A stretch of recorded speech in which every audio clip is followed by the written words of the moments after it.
911 dispatcher saving lives by day. Trauma warrior conquering abuse shadows by life. What horrors did Tara Goebel conquer to claim her Mi Vida Loca victory? Let's get started.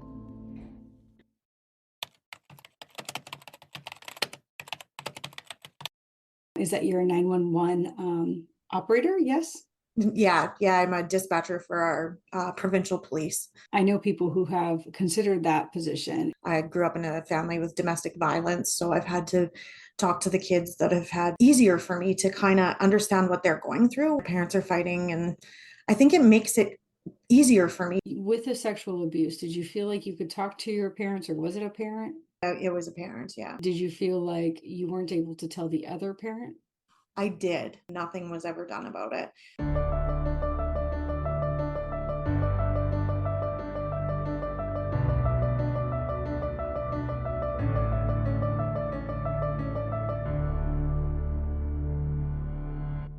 This is From Wounds to Wisdom with Barbie Moreno. Real talk, deep healing, and stories that turn pain into power. Let's dive in.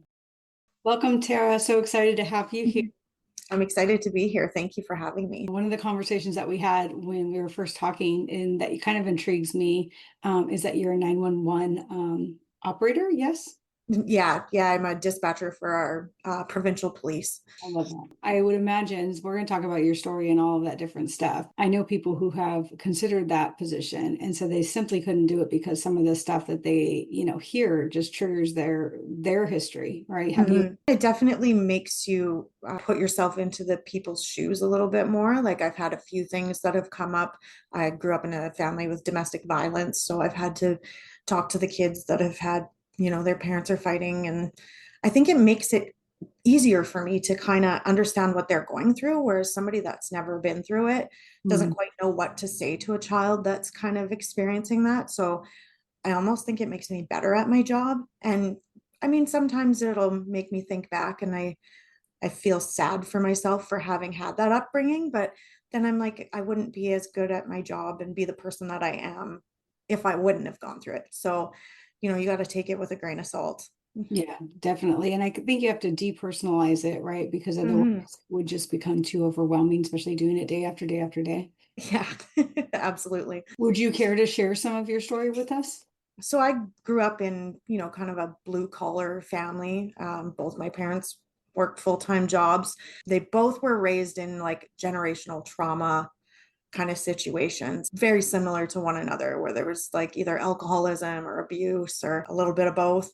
That's kind of what they raised us with. There was a lot of alcoholism, a lot of like just emotional abuse, physical abuse, sexual abuse, like everything that you could think of kind of went on, aside from making excuses for them. Because my mom always used to say to me, if you don't like the way somebody's treating you, then walk away from it. Yeah. But she would put up with it, and she always said don't repeat patterns. But I don't know if she saw it, but after hearing that repeatedly growing up, I made sure that that wasn't what I wanted for my kids. I had to separate myself from a lot of family and stuff, just because it was kind of more traumatizing for me to have them involved, because there was a lot of up and down emotional drama that it just wasn't worth trying to incorporate into my new family. I don't have parents that I get to talk to all the time, and my kids don't have that relationship with their grandparents. But in the end, it's really made our family really tight. Like we just have the two kids. So my husband and I and our two kids are very close. We talk about absolutely everything. Like, everything's out in the open, and we've just kind of grown up together because we were so young when we had them. You were 19 and you had two kids, right? Yeah. When we do it well. Some of us, especially when we're aware of our generational trauma. It's funny when you say like how your mom would tell you what not to accept. Mm-hmm. Yeah, she was accepting it. I have somebody who's close in my life. I won't say who it is, but they had a mother who did drugs. That she wasn't physically abusive or anything. She was just more neglectful and was addicted to drugs. And so she used to tell this person all of the time, don't do drugs. And it was like, but yet she's doing drugs. But it was because she was aware of what the drugs were doing to her. Hmm. She was accepting that she was trying to make sure this person didn't repeat the patterns that she had gone through. So sometimes I wonder, like, when our parents tell us something like that, if they know that they're not strong enough to make those choices, yet they want to instill in us, like, we want better for you, right? Without Hmm. knowing that that's what they're doing. Do you feel like Yeah. it could have been where she was coming from? I think so in the early years, like she was really into kind of explaining that kind of stuff. And then once I got older, I don't know if it was her own self-esteem issues or like just that I was a stronger individual than she ever was, but then she just kind of got where she was more destructive rather than trying to like encourage me. So I think maybe she just kind of got to the point where she wasn't even trying to teach me a lesson anymore. She was just more upset that somebody else could turn that around and she never got to.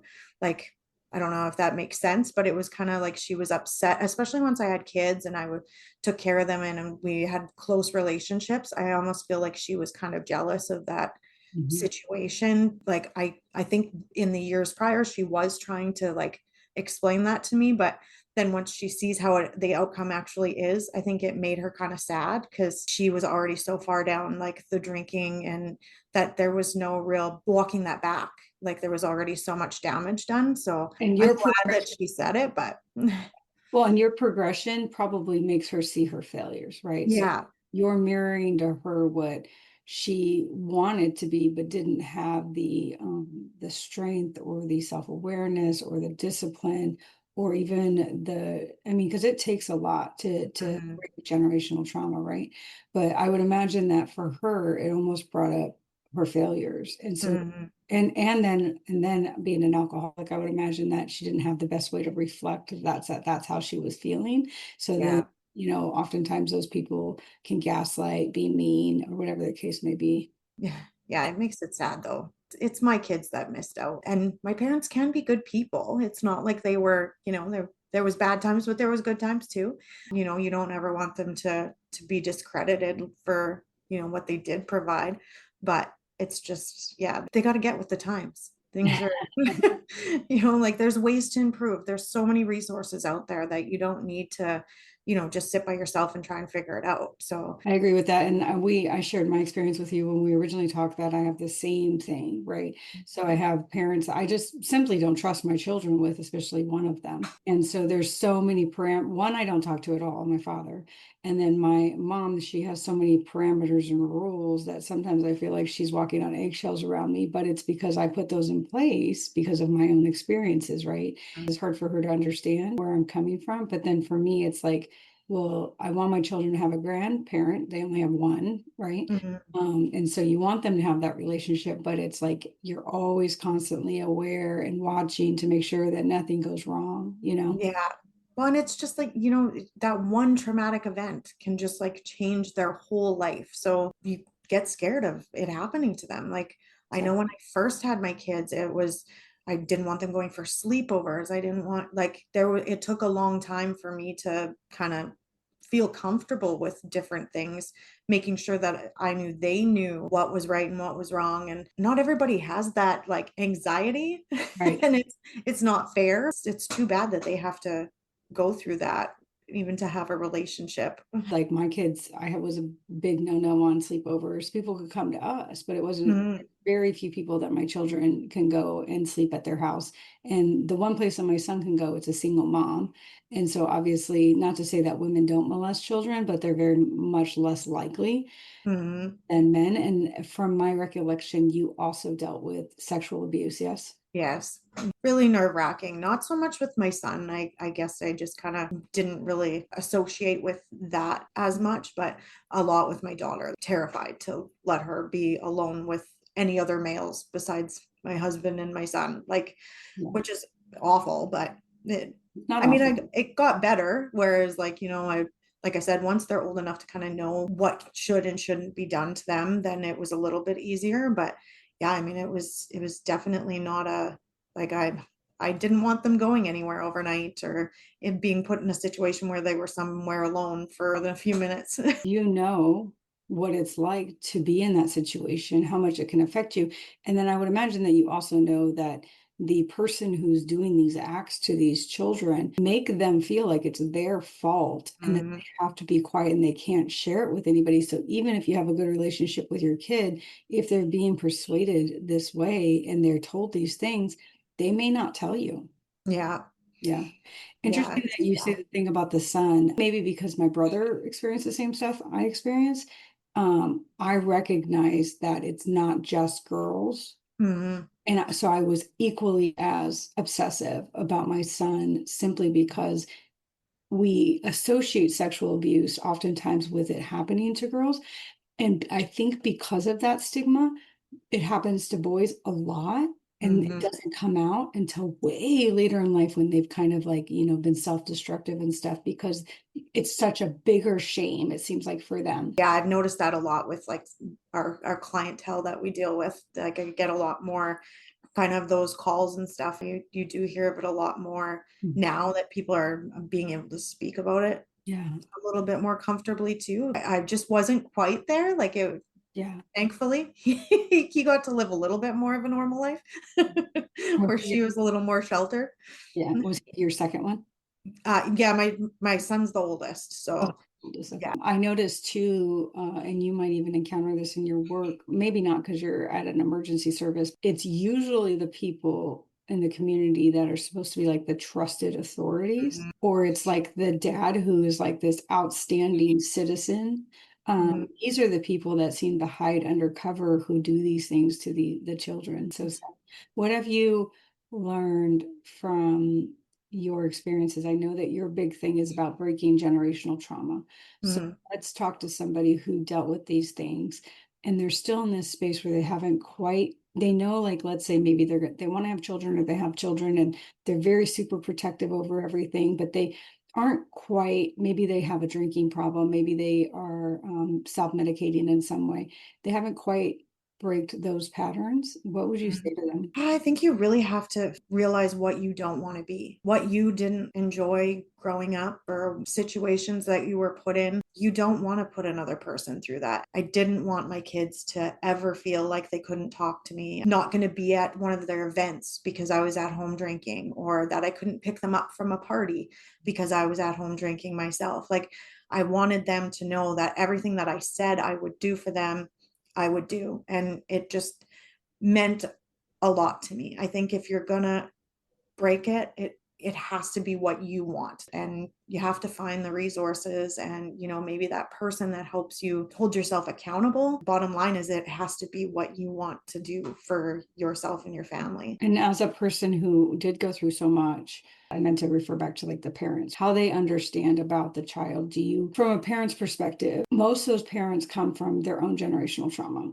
Mhm, So then they have these kids that they do this to. I'm trying to go to the perspective of the parent who's doing these things, who didn't break that generational trauma, who now has children who resent them, like your children, mhm. don't feel safe around them. Do you have like any thoughts on what they could do? So what could your parents have done to make you feel safe? I had requested them to go to counseling a lot of times and they just would refuse. I think a lot of that comes from like embarrassment and shame, not wanting somebody else to know, what you've done wrong or what's been done to you. Mhm. And I think they needed to put that pride aside. Could have just been there to hear my feelings in a safe place. Right. Like we never really had the chance to kind of talk things over and understand each other's perspective a lot, I think. And I spent a lot of time reflecting on not excuses for them, but reasons why they had become the parents that they had. And I understand, Right. but I also don't, that doesn't mean that it's okay. I think like the drinking needed to stop. You can't have a conversation with somebody that's under the influence all the time. Like my mother and I would have a conversation and then she'd forget that we had it the Mhm. following day. So you thought you broke, some of the walls down, and then the next day it was like she didn't even remember saying anything. So like it needs to be in a professional setting, something that you can both agree to do and listen. Don't feel like you're being attacked. Mhm. just listen to how like your child is feeling and apologize or explain or whatever. I know my parents tried to provide, and they were younger parents too, and they only had so much to work with, but there's a time where you get older, and why are you still doing that? Right. You're supposed to get wiser with age, right? So Yeah. that we haven't moved forward. And obviously that's their inability to evolve, Mhm. change and understand and grow and all of that different stuff, which is unfortunate because it's a lot. I think a Mhm. lot with our parents' generation for sure. Mhm. Really screwed up our generation. Yeah. No kidding. It's like crazy. I'm like, I don't know. I mean, I'm sure every generation has their thing, but even like if you read stuff, it's just like the generation, like the baby boomer generation, when they had their kids, really messed with them. Yeah. Yeah, it was and like I said, my grandparents came from hard times and stuff too. Like, I'm not discrediting anything that anybody went through, but I mean there could have been better ways to deal with things. Sometimes I wonder, though, if it's the evolution of society and the fact that we are now able to discuss these things without as much shame, Hmm. because they didn't have the tools that we have either. The invention of web, being able to go on the web and look things up and then find Hmm. resources and stuff wasn't something that they had. It would be significantly harder. And yes, maybe they have these resources now, but a lot of them in that age group don't even know how to use the resources that we have. Yeah, So not saying that again, not saying that what they did was okay, but understanding maybe a little bit and having a little bit of compassion for the fact that they did not have our resources. absolutely. Yeah. Yeah, it was a totally different time where it's like in just my parents, like they only had their elders to really go to for advice, and their advice wasn't always the best. Or Right. so, Or if they were doing the same thing to them, if they're yeah. were doing the same thing to them that they were doing to you, right? So Yeah. they have nobody to help them. And I felt like that generation was extremely lost. Okay, well, one, with the sexual abuse, did you feel like you could talk to your parents or was it a parent? It was a parent. Yeah. Okay. Yep. So then did you feel like you weren't able to tell the other parent? I did. Yeah, why? And were you And relieved? nothing. Yeah, at first I was, and then nothing was ever done about it. They Mm, had said that our family would go through counseling, and it was my choice if that would be a good kind of solution, and then it never happened. wow. And so Yeah. that in and of itself is its own trauma, Yeah. without overusing the words, but because so many people don't speak up simply because they don't feel like they can. But if you speak up and then you're literally ignored, basically, I Yeah. think that would be devastating. Yeah. Yeah, it's awful, and it just made a a rift right there, Mhm. like, because then you can't trust anyone, or you No, feel like you can't, and right. and you're not even understanding what you're feeling when you're that age. Like, I Mhm. was 11, so I didn't understand. I was just like, okay, like, this is just how it's going to be, and you know life goes on. But then as I look back now and reflect on different behaviors and things that I went through as I got older, I can totally see like the process of elimination of like what had happened and what triggered these kind of things to happen, and just like having relationships with people. Like, I don't trust a lot of people, and that you can understand why. Like, the one set of people that you're supposed to trust Right. took that from you. So it's pretty hard to ever have somebody that you can really rely on. It's kind of sad in a lot of ways because it's like you said, you lost the ability to trust in people. I think like Mhm. in people, in human beings, like you've lost that ability to trust. And I feel like I don't know about you, but even as I go through this journey and I do all of this work on myself, that doesn't change. No, you give people a chance, and then they goof it up even just a little bit, and it's like, no, I'm not taking that path again. And, like, I know how this ends. Yeah. So then it's just really hard to put in the work and the effort, and or risk them hurting your family. And I don't want my kids to feel that way. Like, I always try different ways to explain how to trust people, but not having it yourself kind of makes you, Right. I want them to be safe too. That's something that I really have a hard time with. Yeah. Like, My teenager, my daughter, she is 17 and she just got, like her first real boyfriend. And I liked him. in the very beginning. And then he did something that made me not trust him. And Yeah. I cannot move past it. Like I try to be nice. I'm very Yeah. funny. Right? I try to be nice. But every time I look at him, she'd probably be pissed if she hears me saying this in here. But every time I look at him, all I can see is the betrayal. Yeah. Yeah. Yeah, it's too bad. And I always, you hear of people that like won't talk to certain people about their relationship problems or whatever because they don't want them to have that like bad view of the person. But Yeah. I find like people like us, we just take it that much further where it's like you're done. Like there's no coming back from that. You'd have to like create a miracle. Your marriage been like? What type of relationship do you have? You said that I mean, you guys got together young. Yeah. Does he have a similar history? No, his family's pretty good. Like his parents are divorced, but they're all like very supportive. Mhm. Uh, and he grew up really close with his siblings.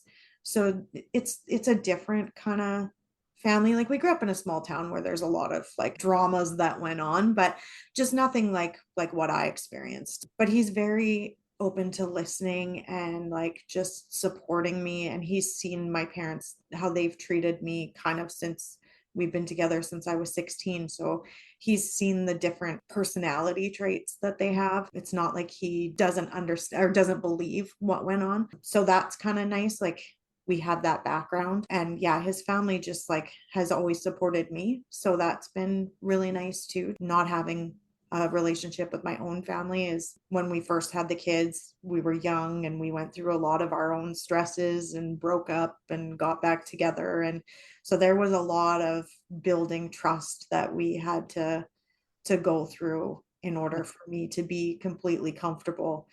And I think it's only until like within the last few years that I've really kind of felt myself relax a Right. lot more. Yeah, find the safe, like that you actually feel safe in the environment. Yeah. Yeah. Does he understand your parenting style based on your past? Yeah, the kind of nice thing is we had like extreme differences. So his parents just kind of let him go and do his own thing and like no curfew, no nothing because he had two older brothers. So, that You're he had a tired. little, yeah, yeah, exactly. So he had a little more freedom. Whereas with me, I was like always grounded, always stuck in the house, always doing chores. Like my sister and I are 7 years apart, so I always had to take care of her.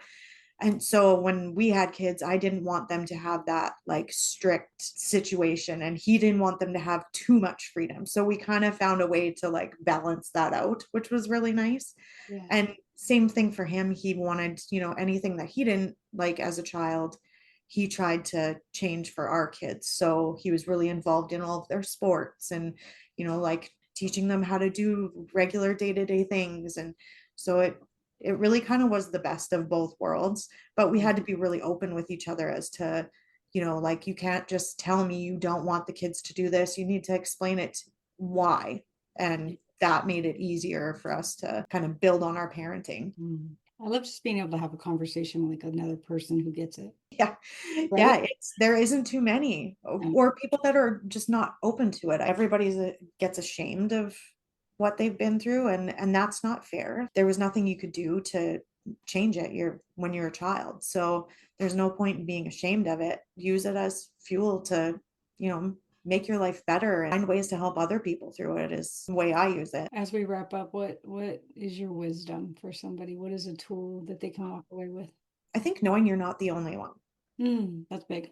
Yeah, like a lot of times people feel so secluded in their situation that they really feel like they're the only one that's going through that. And, maybe in your area that you're on your street, you're the only one going through it, but there's so many people out there that are going through similar situations. The resources we have nowadays, find somebody to talk to Mhm. and, bounce ideas off of or go for help. And it doesn't have to be known to everybody. Like I used to go to my school counselor when I was a kid and nobody needed to know. They would just call me out of the classroom and I'd go and talk to her, and something that helped me while I was growing up. You're not by yourself going through it. And things like this help people, I think, because they do recognize, as we all have these conversations on various podcasts and stuff, they'll see a little bit of themselves in there, and then they can see, you didn't repeat the patterns. So Yeah. if you can do it, they can do it. If I can do it, they can do it, right?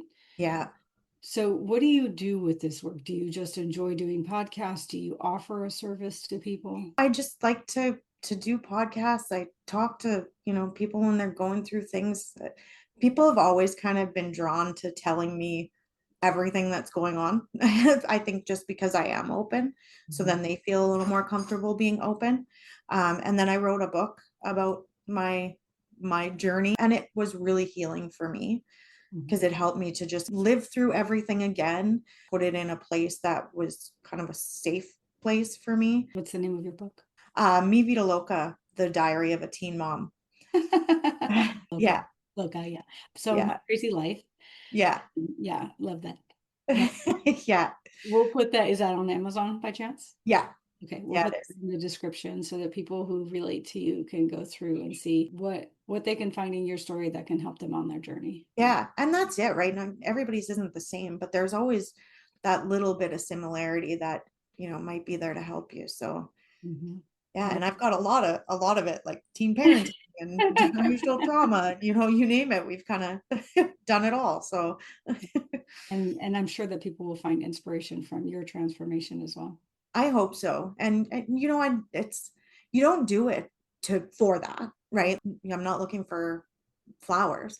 Right. But like bliss in yourself, Mhm. knowing that you Right. have kind of broken that. And now that my kids are adults and they've got careers and they're starting their own relationships and they're strong in their decisions, and it's just like, yeah, we did it. Did your kids, one more last question. Did your kids go to college? My daughter did. Mhm. My son is a police officer. Oh, wow. Uh, Yeah, on the daughter side of it, so the reason I'm asking this is because mine's a senior now in high school, right? So college is the next step. And yeah, then the thing that plays out in my mind all of the time, which I'm trying not to transfer to her, is all of the stuff that happens to girls at college because they go to parties, the guys get, put shit in their drinks and da da da. yeah, And so unfortunately, because of the way that I was raised and the way that, I had to go through my childhood and early life, I see every situation that could possibly happen. And so I'm yeah, trying not to limit her experiences in college. And also, like, how do you give them the tools to know, like, this shit's real? It happens all yeah. the time, right? Yeah, absolutely. And yeah, I think that's just having that trust in them that you've kind of given them all of that to to Tools. use. Yeah. And if they're in a situation, to know that we're there. Mm, Like, I think that's kind of the biggest thing. I always wanted my kids to know, like, I don't, whatever you did, I don't care if it was wrong, just be honest yeah. and I'll help you through it. Yeah.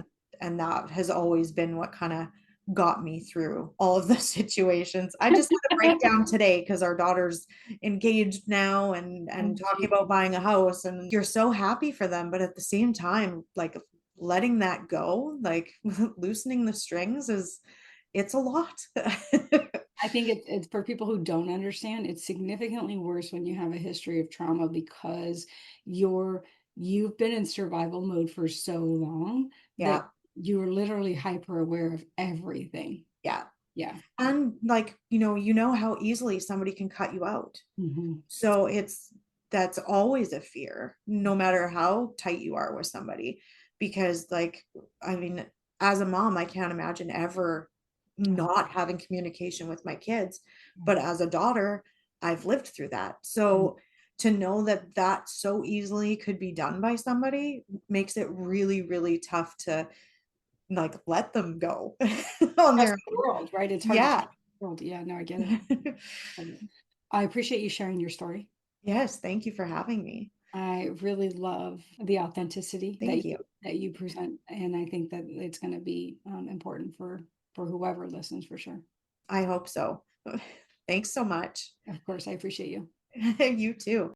If this story spoke to you, let's keep the healing going. Visit barbiemoreno.com for my online course, Awakening Your Worth and Healing Energy sessions, one-on-one coaching, and your free healing guide.